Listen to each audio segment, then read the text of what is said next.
Hello. Yo. Hold on.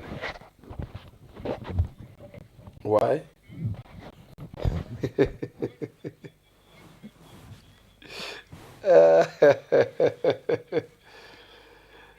Mimi niko tu hapo katikati tu. Unajua sasa kwa sababu ya movement siwezi toa makucha yangu sana. Si, ile siku nita declare kiti ndio nitatoa makucha.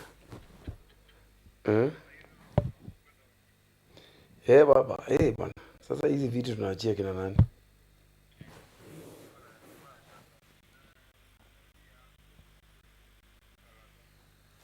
Yeye yuko tu bado. Eh, baba, hiyo pesa nitatoa wapi?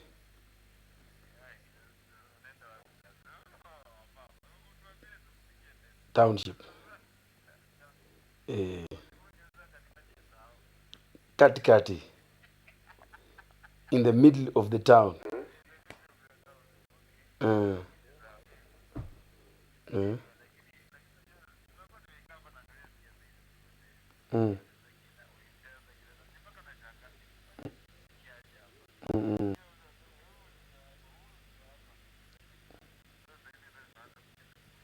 Nakuambia wametuchanganya mbaya. Z- mm.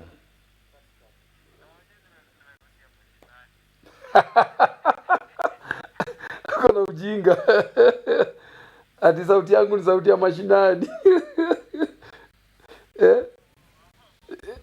Hours. Mm. Eh, eh,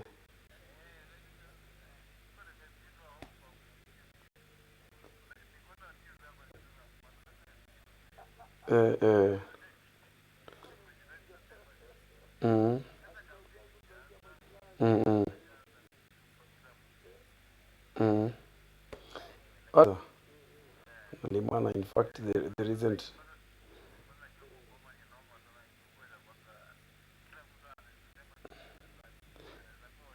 The recent visit ya DP imeleta shida pande hii. Imeleta shida sana. Now, guys want to know their rightful positions. Uh, and especially watu ya UDA wana feel aggrieved sana. Mm. So vile kunaenda kinaweza umana anytime. Mm, mm,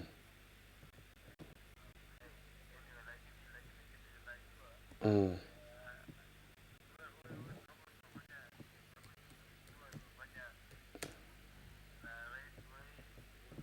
mm, mm, mm. Unajua paka tujipange bana. Hizi vitu wakati mwingine ukikaa tu mtu namna hii unapangwa. Unapangwa tu tena properly. Hapana, hapana, hiyo inaorganiziwa na wazito kina Moyo, kina Waluke, kina the MPs actually.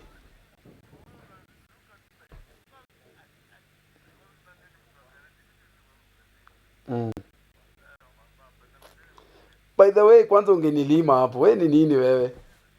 Ungeniweka hapo ni nini wewe? Eh? Eh? Eh. Mm, mm, mm.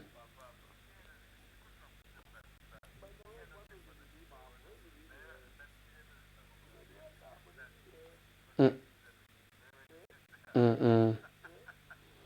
Mm.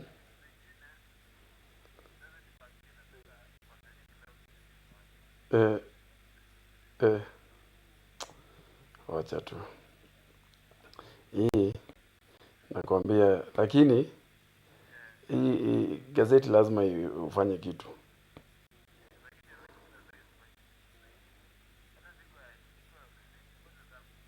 Mm.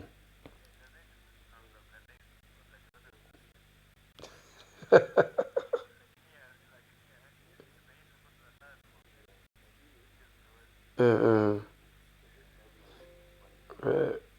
eh, na, mm. Sawa sawa, hamna no. Niko nafanya live stream, wacha nimaliza alafu ndakupigia. Niko na test how it can work on both YouTube and Facebook. Unajua wakati mwingine naenda rallies inanisumbua. Mm, sawa. Okay.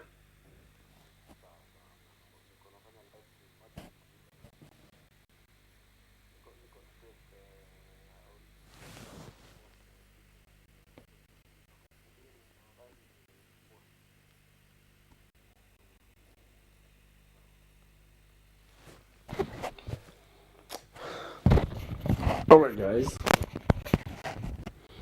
How are you? Najaribu tu kuget the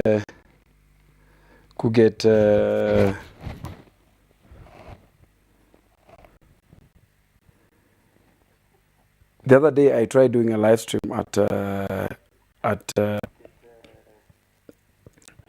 ilinipatia in terms of network na nini. So today I just want to see output iko aje. Nataka kujua hii output wenye iko so that I'm going to do another live stream tomorrow. Tomorrow is Wednesday. No. On Thursday, I'm going to do a live stream for another rally, God willing. Then again, on pia nitakuwa tena live. So yeah, najaribu tu kujipanga nione kama hivi itaingiana. Nione tu kama itaingiana.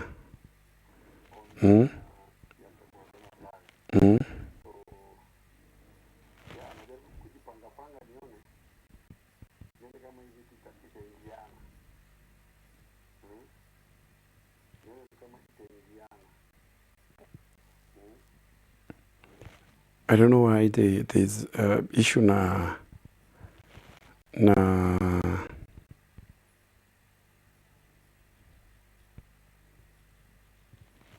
issue na internet ama ni hii tu iko na mawazimu zake, but I hope it's something that we can work on because nataka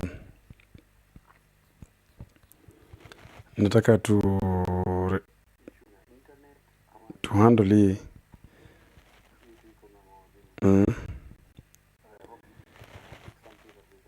But by the way, I've just noticed something. I've watched 2 clips by Wafula Wakoli. This is aid to Mheshimiwa Wetangula and more so an aspirant wa Kandui constituency. I'm loving that guy. I'm loving the way he does his speech. I'm loving his oratory skills. And initially I was just wondering, after our orators, the eloquence, akina Mheshimiwa Wetangula, akina 001 Mheshimiwa Majimbo Kumu, and the likes, wale wakipanda kwa podium, you expect electricity, they electrify the crowd, they electrify the mood, and they set a pace that if you are to speak after them, then you'll have trouble trying to please the crowd, So I've listened to Wafula Wakoli and I'm telling you, hiyo ni moto ya kuotea mbali on the mic. And he's also good in Kiswahili. Kiswahili ile sanifu tena, si Kiswahili kidogo hii. So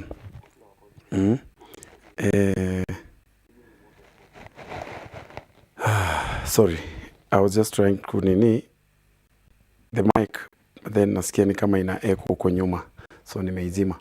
Now, you know that Wafula Wakoli is among the youthful aspirants ambao they're taking on the high and mighty, but they're taking on no joke, because Mheshimiwa Mnyinyi is one of the few Bukusus, not leaders, Western leaders, but Bukusus who own some serious prime property in town. In brief, Mheshimiwa Mnyinyi is loaded. Ni mtu ako na pesa. And he can basically run a campaign without any assistance from anywhere. But you know, as a young aspirant, Mheshimiwa Wakoli is going to find himself taking on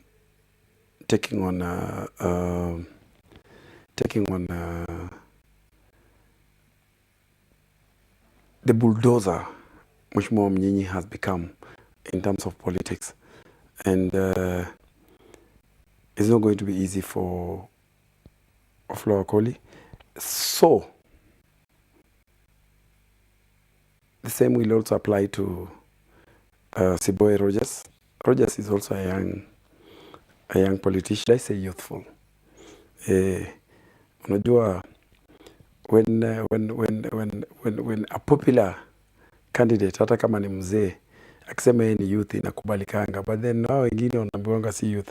Then one day I ran into a narrative that goes like, a youth is anyone who is not a toddler, rather a child, and is also not able to be admitted, cannot be admitted in the Council of Elders by virtue of, you know, his age or her age. So if you don't fall in any of the two categories, you're not a child and you cannot be in the Council of Elders, you do not qualify age-wise, then you're a youth. You hear that? So that is basically what he did in a same Okwinje. And yeah, so the youthful leader in the name of Wafula Wakoli and Rogers, hawa ni watu ambao very soon tutapata ya kwamba watakuwa wana battle it out with wale veterans wa siasa. Mheshimiwa Mnyinyi does not campaign at before. In fact, saa hii tu ni kwa sababu amedecamp. But otherwise, he never shows kujaga tumatanga, nini, then at the last minute, then you will know the true colors of Mheshimiwa Mnyinyi. He doesn't sleep for about 3 or so days. Za mwisho hizo. Never, he doesn't. He runs everywhere, every corner anafika. So, yeah, it's just good that our youthful leaders also know, understand their opponents, and more so the incumbents. Because if you look at the campaign,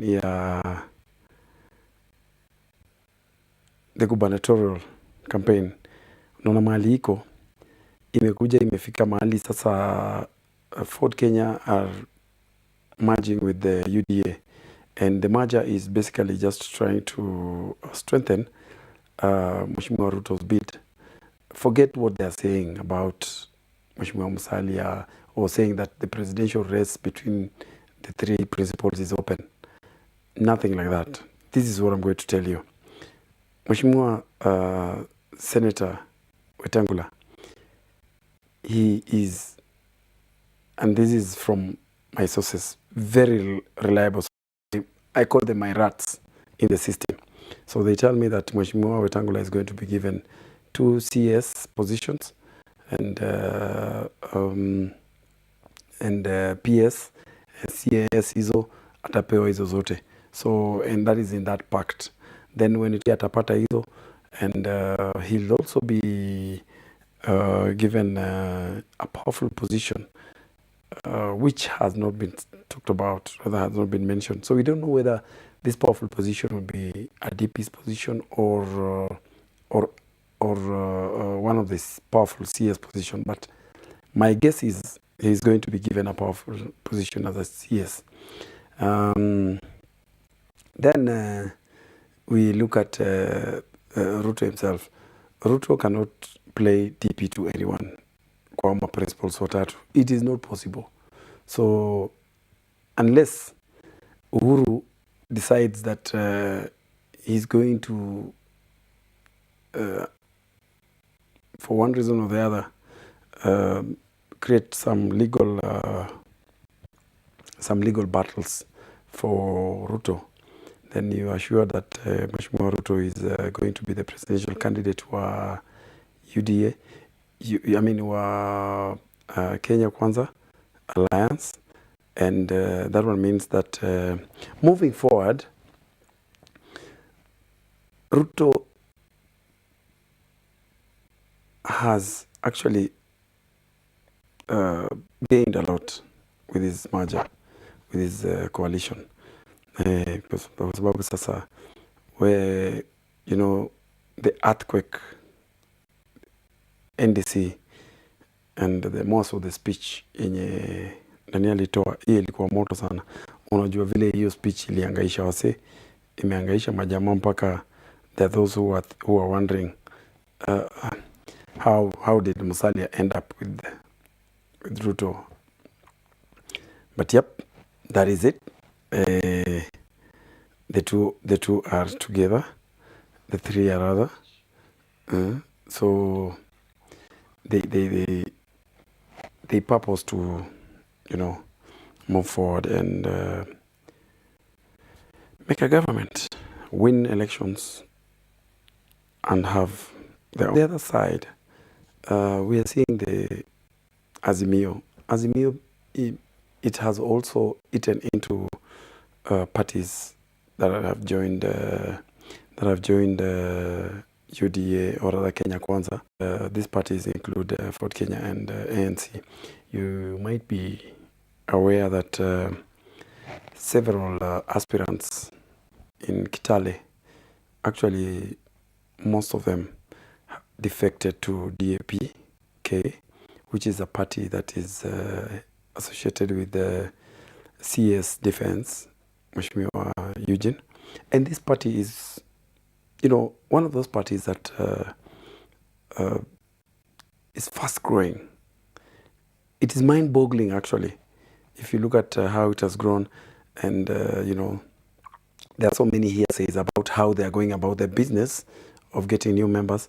But, I'm not going to mention it here because I have no facts on it. But again, that is not the issue. The issue is big shots and wider members. But then again, DAP-K will be in this town on Friday. They'll be here, and the larger Azimio team. And the reason will be to unveil the gubernatorial candidate. Huyo atakuwa officially now going to declare that he's no longer going to vie as a Ford Kenya candidate, but as a DAP-K gubernatorial candidate. That is where the battle lines will be drawn, because that will be the official declaration of a war front between Senator Wetangula and Lusaka, and Wangamati, Mominyinyi, Eseli, and Eugene on one side, plus their battalions, of course, behind them. But then again, in that battle, there's one Zakaria Baraza. Zakaria Baraza has done his campaigns that he has chosen to zero in on wananchi, the mwananchi wa kawaida. Those low-level wananchis, wale wenye it is not so easy for a leader level ya CS Eugene, level ya Lusaka, level ya Wangamati can easily access. Or that if they can, they choose not to because of probably there are many programs and stuff. So Zach has chosen to work with those ones, and more so, he has kept off from these huge gatherings. In fact, if you listen very well to Zach when he starts, but then he means business. I have interacted with him. I have seen the teams that Wangamati and Lusaka are building. Every of the three candidates is a serious candidate. Currently, the UDA team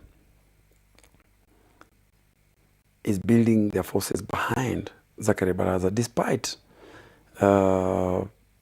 what looked like an endorsement of Lusaka in the rally that was here, that happened last Friday in Bungoma Posta Grounds.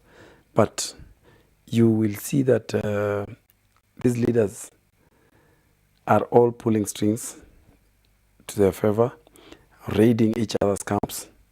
I'm also aware of that. And planting malls left, right, and center. That one is also happening. And if you look at it from a perspective of from an investigative politically, so iwe leo, iwe kesho, the same things happening with these leaders trying to outsmart each other kwa games na nini. So yeah, I also noted the women reps battle, whereas Catherine Wambilianga, who had initially been laid back, that is the incumbent women rep of Bungoma, alikuwa wako laid back sana, and to see whether BBI was going through, and when it did not, okay, in my view, she might have been hoping that once it goes through, she will go for a Senate post or a seat, but then it did not. Now, where she is, she has, when she realized that BBI ain't going through, then she was like, okay, I need to wake up. Remember, as it stands now, Catherine Wambilanga is disabled after she was involved in an accident at Majimbo Kalasinga's home during the by-election way back in, was it March?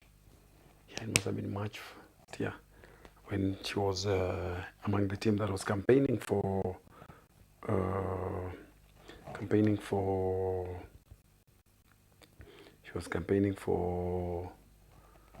Majimbo Kalasinga, the current MP for Kapchai. That was after the death of Mheshimiwa James Mkwe, Sweti Mkwe. So she was involved. She was run over by a vehicle, and yeah, since then she has never recovered. She has recovered a bit. I need to wake up. So she did. Ameamuka. And I have noticed that there's something she's doing somewhere. And then comes the aspirants. That is Rebecca Masbai and Maria Nato. Without forgetting Nancy Kibaba Mheshimiwa. That is a former MCA and Governor Ongamati's advisor and youth. So, yeah, the three have been running campaigns. They've been looking for votes left, right, and center. And of course, they are item on Bilianga not doing anything and stuff, which come hizo. So I will not dwell so much on what they say, but I'll just let you know that everyone there they're going to win elections against the incumbent. But kama kawaida, unajua incumbent pia ni mtu ako kwa chama ambayo ina enjoy the backing of Senator Moses Wetangula. And for those of you who don't know, Moses Wetangula is, as he says it, he's that crocodile that is hiding somewhere, the deepest corner of the waters, and getting it out is an issue. So yeye vile amejiposition, he is likely to be a very huge factor in determining who is and who is not going to be elected. But then again, there's this bit of each candidate making up the difference. Because Wetangula will push it to some level, then someone else will have to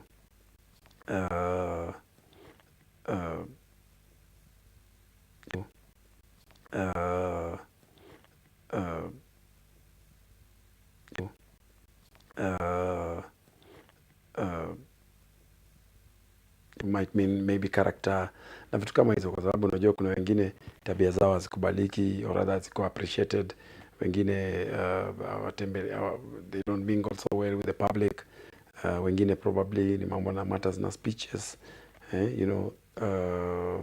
wengine they've not been known to be doing CSRs, and that is giving back to the society, which the public always use most times to gauge whether you are one person who can be helping them whenever they have issues. Because, the public does not only appreciate development. No. The public does not always appreciate development. The public, appreciate development. What have you done to my person? What have you done to my people? So that, if you're one person who has not been helping people, then you're in deep trouble. So, yeah, Wetangula factor is there. Then on the other side, Eugene is pulling. And Eugene is pulling, he has resources. And I want to tell you that Eugene has got some serious resources behind him. I remember way back when they started this thing of Luya Unity, where they used to hold meetings, what is it called? Kisumu. And they would invite leaders for meetings there every now and then. Initially, it was just a Luya thing, trying to come up with a team that will then engage with the presidential candidates with a view of the best. So whoever was going to table the best offer for the Luya nation would be the one that would be supported. That was the narrative they were carrying around, but that was not true. That was not true. Me, I saw it a long time ago. What they were doing was they were just pulling together a team that will now transform into what has transformed now, DAPK. And you can see that DAPK is going to give people sleepless nights. What watapata sleepless nights? They might not get the seats, all the seats probably they want, but they're newcomers anyway. So, watasukumana tu. And if you look at right from Trans Nzoia, they have picked big shots, having attracted the membership of, rather subscription of Natembea from Rift Valley RC, and that is Wangamati, the incumbent governor. They have Wamunyinyi, who is now their party leader, and their SG, who is Dr. Seli, Mheshimiwa wa Tongaren. Ya hao si watu unaweza dharau namna hii. Nao ni watu wazito sana. And yeah, we are looking forward to some bruising battle. Bruising indeed. And the reason why some of you might be asking, iKUWEiKUWE has gone slow on the county government. We have come to a point where now it is not about oversight in the county government. We have assisted the public doing, now it is time for the public to make a decision. Yeah, it's now time for the public to make a decision. So the public should just, and this is, by the way, I know that the better part of the public shall make decision now. Yeah, what will make decisions? So maybe tu ni kiasi tu ile ya kuongezea juu ambao wale wenye bado undecided. So hao tu ndio watu wenye itakuwa easy for anyone who would reach them and convince them to imagine that probably they will start with him or her. Yeah, but then politics, as it may be, unajua vile wale wenye wako decided hao ndio wale wanakuangalia wako hapa kesho wako pale. Because watu wa msimamo wali make decisions kitambo. They have evaluated Wangamati, and they know who Wangamati is, and they know if he'll get their vote or not. Same to Lusaka. Lusaka was here. People know him. Another weighed the two guys, and they know who on the weighing scale who will carry more weight than the other. The person who is going to benefit from the negatives in these two leaders is Zachary Baraza. Then at some point I used to hear that we have Wangusi. Wangusi, nilisikia Wangusi anakuja. Jana nimesikia na Bukwesi pia.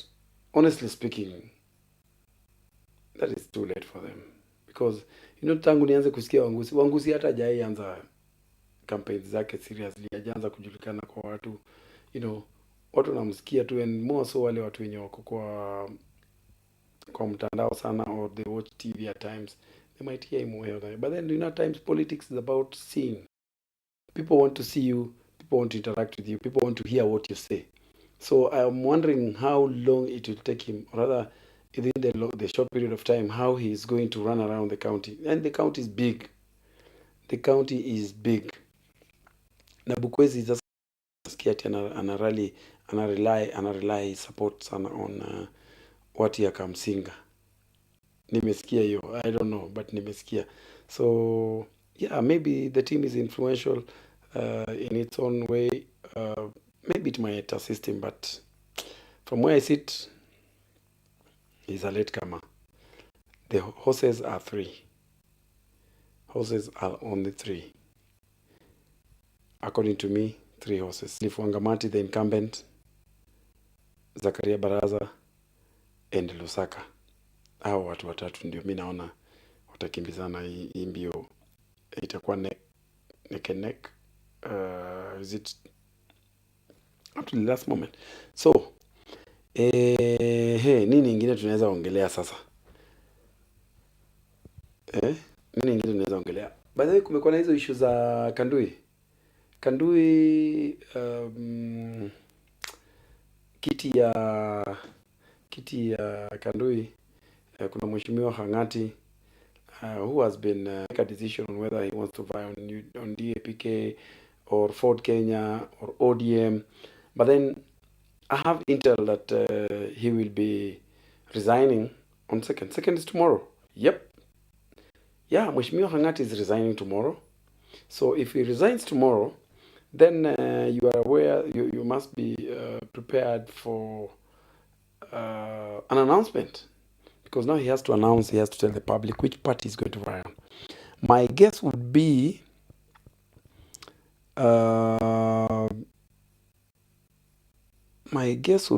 he would go for ODM. Yeah, having been there, he has been working with them. Most of his supporters are in ODM. He's the one who put up the foundation of ODM in this town. Yep. And ODM helped him once be an MP of Kandui. So that is my thoughts are that is where he might end up. But then the challenge with going to ODM is this. The kind of arrangement that ODM had, the kind of arrangement Raila had with Ford Kenya during NASA is the same arrangement that Raila and ODM is going to end Mheshimiwa Eugene Wamalwa this time round. Whereby, even if they allow their candidates to do their campaigns without basically having Raila endorse them or stuff, but you should know that the resources that will be coming from up there will be landing in Eugene Wamalwa's hands. So he'll basically be the one who will be running the show. And this means that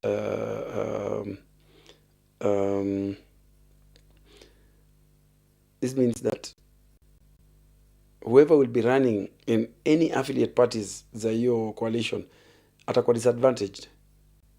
Because even when people are sitting, when the high table is set, you don't have a position there, because wale watu wenye ile coalition yenye na run show kwa hiyo region ndio watapewa priority kukaa hapo. And you can be sure that Mheshimiwa Mnyinyi will be seated on that table, and most probably next to Raila. ODM, I don't think will be a good choice for Mheshimiwa Hangati if he really wants to upset Mheshimiwa Mnyinyi at the ballot.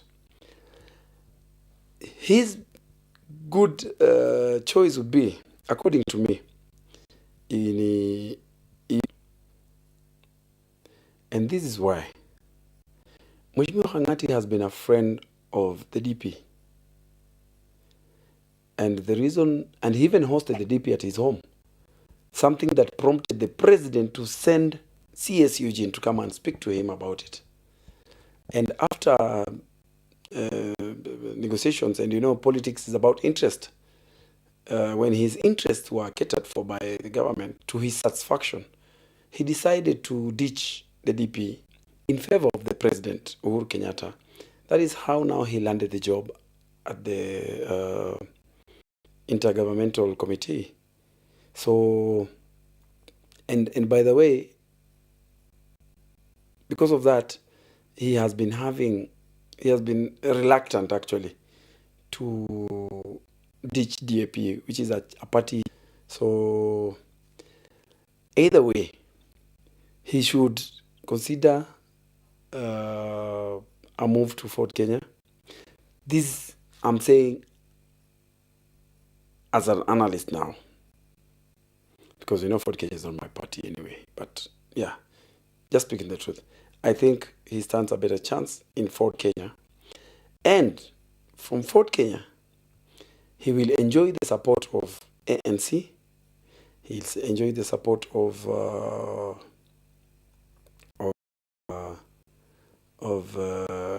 UDA. But he also needs to go and sit down with the UDA candidate, who is a close relative to him, and convince him to step down in his favor. That way, he's going to, scoop majority, if not all, the votes Valunda and watu wanatoka pande hiyo.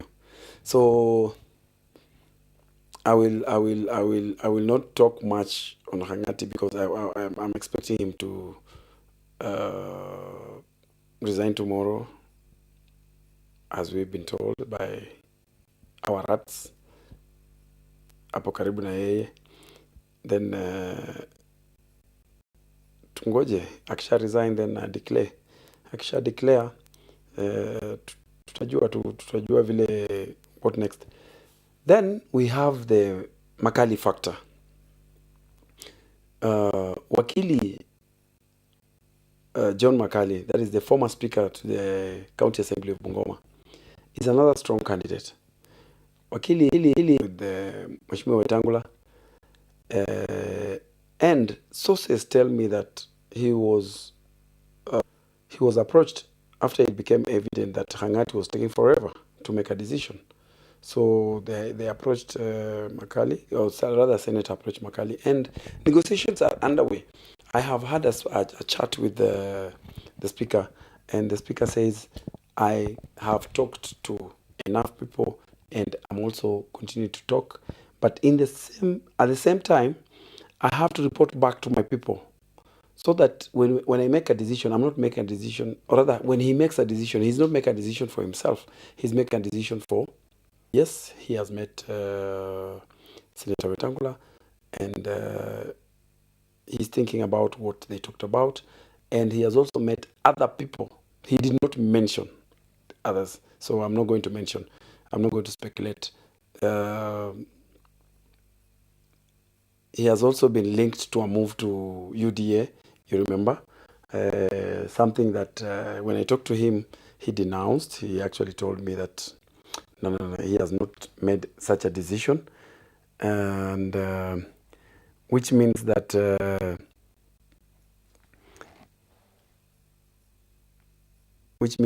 he is yet to decide. So we also have NAT Executive Secretary Ken Ganga. Ken Ganga is also one of the strong candidates who of late has not been in the pictures much. You never know, probably maybe because of matters za shule.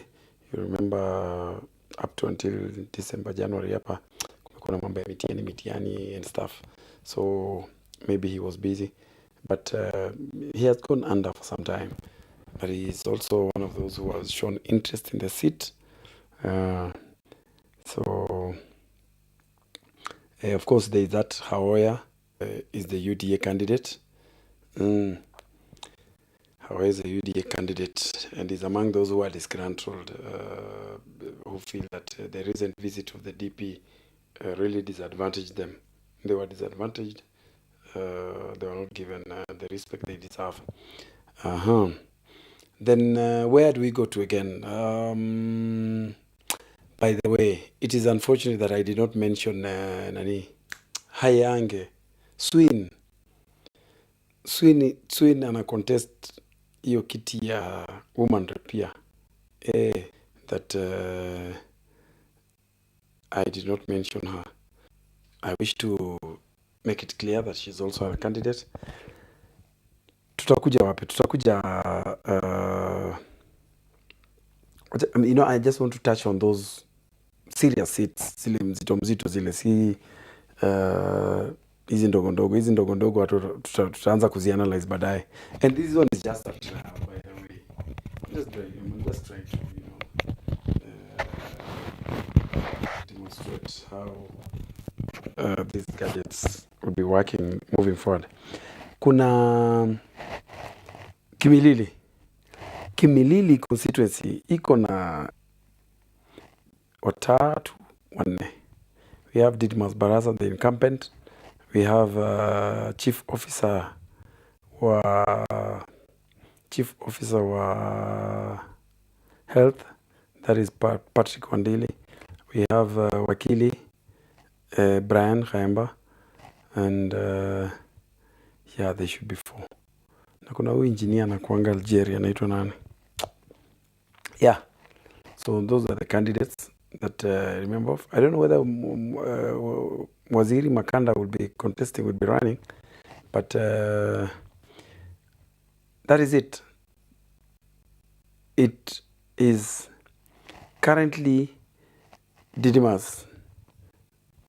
Of course, Didmas being the incumbent, he has an upper hand in a way.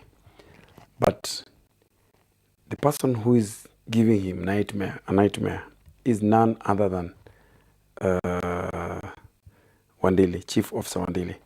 If you look at even the way he speeches, he attacks Wandili more. So, yeah, huko ni kutaenda hivyo, kutakuwa tu hivyo na and you know Wandili has the backup of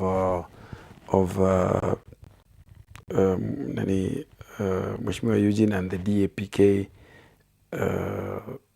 team. So hao wote Wangamati included, hao wote wako nyuma yao. So kutakuwa na kivumbi hapo. Pande ya Tongaren kuna Eseli SG wa DAPK and kuna Chikati huko. There's these other guys wanaitwa nani? Pia yeye anasimama huko. But it is vying on a Ford Kenya ticket, and he is a close friend of the DP, and he works actually in the DP's office, one of the DP's many departments. So you will expect Weta and Musalia will gang up and move into Tongaren and do some serious campaign. So you can imagine UDA, Ford Kenya, and if they decide to back him up, SLE would be going home. Yes. But, that one is, we'll leave to see. Time will tell. Tunangojea polepole tuone vile kunaenda. Pande ya Sirisia naye huko ni kumoto. Ingawaje, in my view, I don't see Waluke being dethroned, and probably the only thing that would make him lose would be if he's barred by the courts from contesting. Yeah, otherwise I don't see, not unless something changes between now and then. You realize that Nandalwe, who has been hapo nyuma alikuwa anafanya a lot of CSR and a lot of publicity, has gone down drastically. It's gone down. The kind of publicities I see in Engineer KR and this other guy who had a case swindling an investor huyu anaitwa nani, Levy. Levy is also doing his stuff, Nani is doing his stuff. So they are actually trying the level best, but still in Bumula, my intel tells me that Mheshimiwa Mambu is facing a rough time there. Mheshimiwa Mambu is facing a rough time there, and the person who is, as it stands now, who is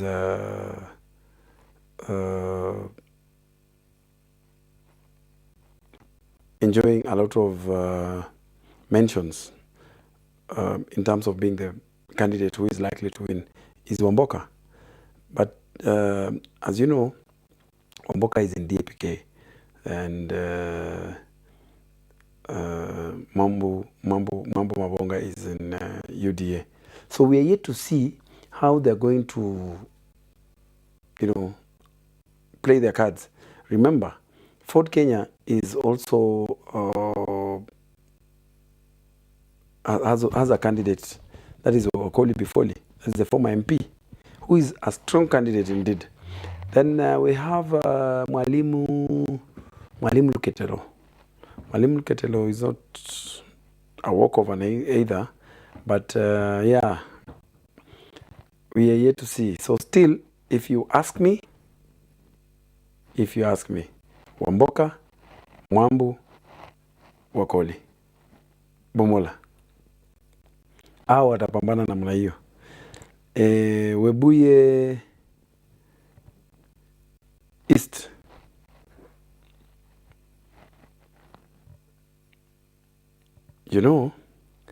in sorry, I'm at the same time trying to check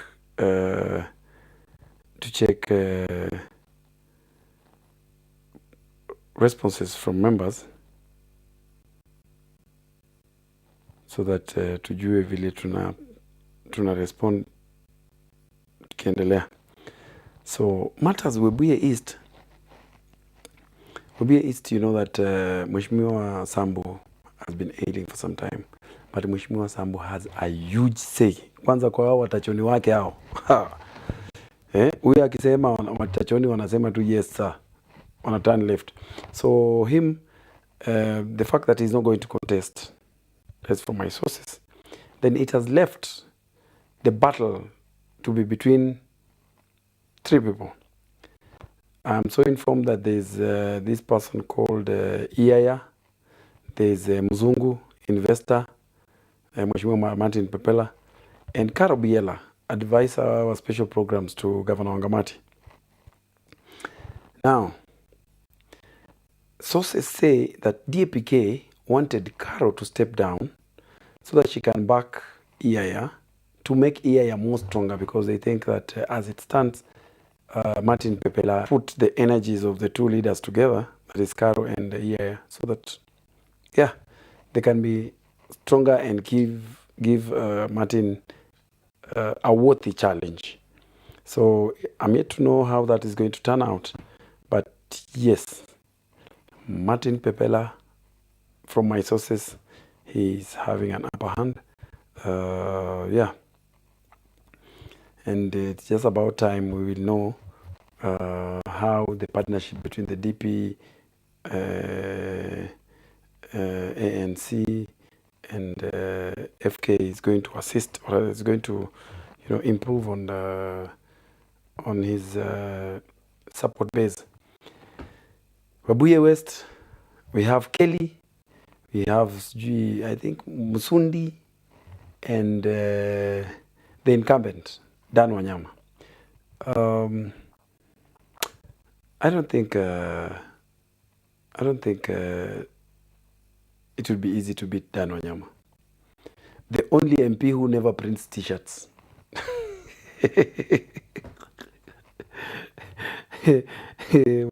Mheshimiwa Dan never prints t-shirts. T-shirts ye upeana. So, but yes, Mheshimiwa Dan is likely to go back and is likely to win by a huge margin. So, I know Kelly has really tried. Kelly amejaribu sana, but I can read him here and there. But haitakuwa rahisi kutoa Dan. Haitakuwa rahisi. Kabuchai, the mother of all battles, zitakuwa Kabuchai again. Yes. Hapo Kabuchai. Because Mheshimiwa Majimbo Kalasinga, who enjoys the DP's support and enjoys Wetangula's support, he will be battling it out with Evans Kakai, who enjoys the DP's support, partly DAPK.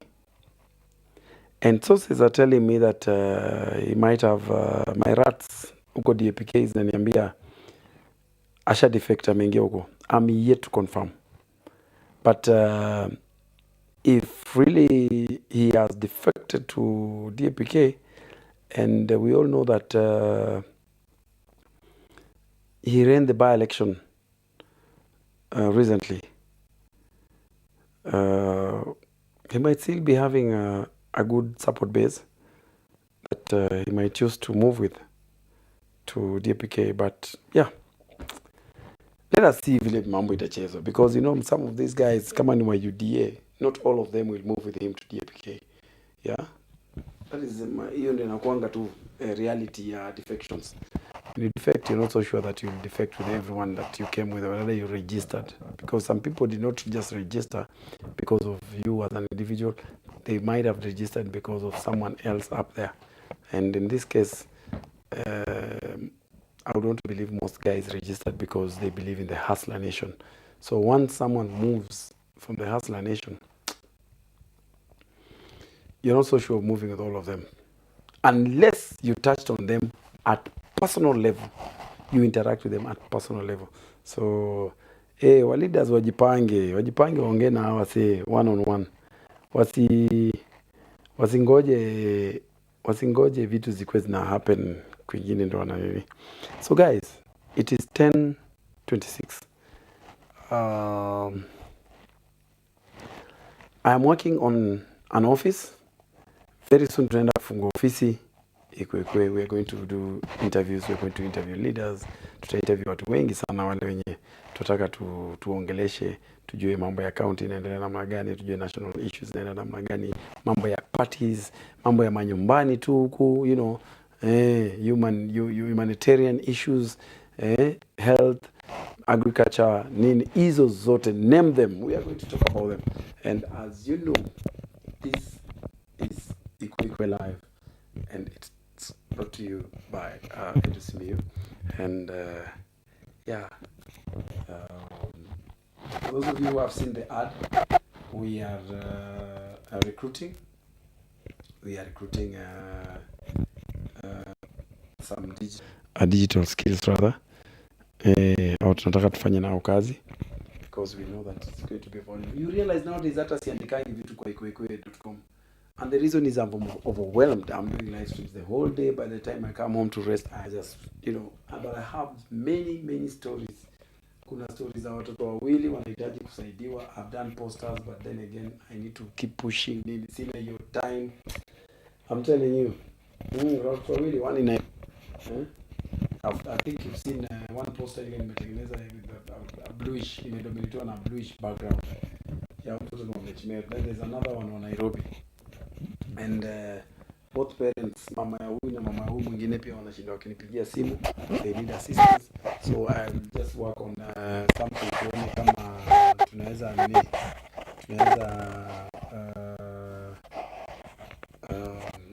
assist them. So wakati mnapata kuwa niko busy sana, mwelewe kuna stories nyingi kuna magari za county zile, niko na stories juu hizo magari, you know. I have many stories. I also wanted to tell you some by Kandui aspirant Collins Mbongo. Nasikia leo amesema ati atasimama ugavana next election. Good for him, but he has a lot of money. He has made a lot of money. Collins ametengeneza pesa. Ametengeneza pesa. So I don't know kama hiyo pesa itaishia kwa hii kampeni ya Wangamati. But yeah. Anaweza simama tu 2027 tuone. We'll be there to witness. But yeah, he is no longer in UDA. I told you. Those who read iKUWEiKUWE.com, so many to iKUWEiKUWE.com, ukijua candidate alihama. Alikuwa amesema, I think according to plans alikuwa kwa asimame Kandui, but on UDA ticket. So ain't gonna happen. Yeah, enda kwa video ya Wangamati on Friday. And God willing, iKUWEiKUWE will be there live. Tutakuwa tunachapa live stream huko. Hii ni nia kufanya live on both Facebook and Edek. But I'm just trying to see whether I can do. Sasa nimejaribu kuiweka kwa wifi. You know, so that I want nikiingia pale wale wana watch YouTube wa watch. Wale wana watch Facebook wa watch. But then I hope internet itakuwa poa. Guys, subscribe to this page. Subscribe to this page kabisa. Hii page ni yenu, iKUWEiKUWE online TV. Subscribe so that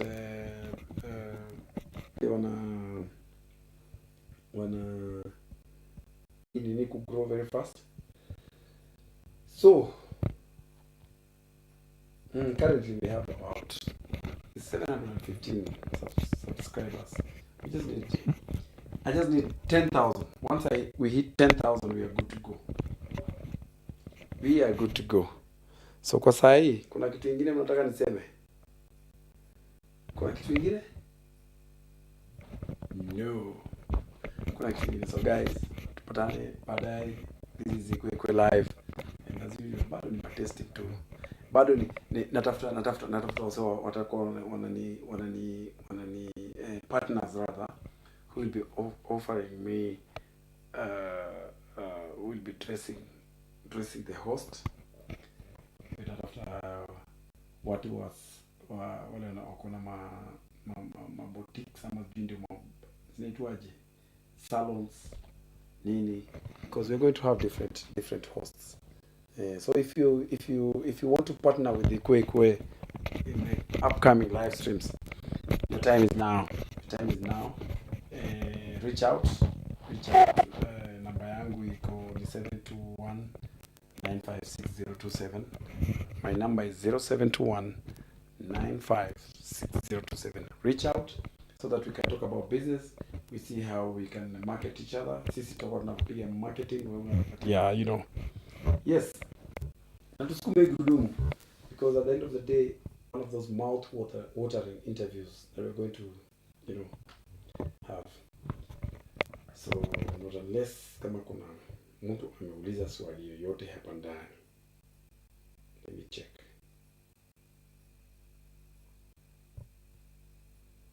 Because I'm talking a lot. So, yeah. Tupatane baadaye. Kesho nitajaribu kufanya live stream mahali fulani. But zote hizo ni testing because I want to see whether we can start using the studio. Tukuwe na live streams za studios leo na tushika vizuri, tunachapa kazi kabisa. So baadaye. Crew, tunatafuta crew wa kucheza nasi kwa job. We are looking forward to, you know, see whether we can employ a few guys here and there. Tusaidiane nao, tufanye kazi, you know, we get to the next level, yeah? So